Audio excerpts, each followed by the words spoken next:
क्या मुश्किल है?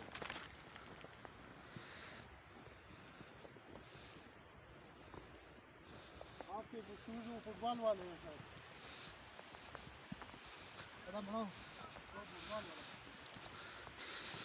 अजीम खां बर्फबारी इंजॉय करते हुए। जी अल्हम्दुलिल्लाह। अब हम डिसेंडिंग की तरफ जा रहे हैं। वापसी का सफ़र है, रात का अंधेरा भी है, आहिस्ता आहिस्ता चल रहे हैं।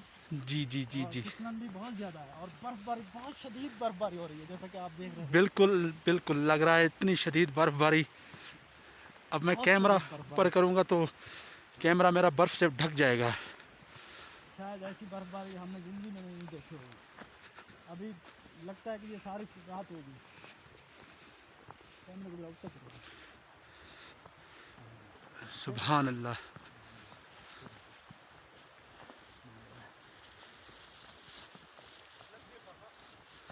अदा हुण वीडियो जल्दी पे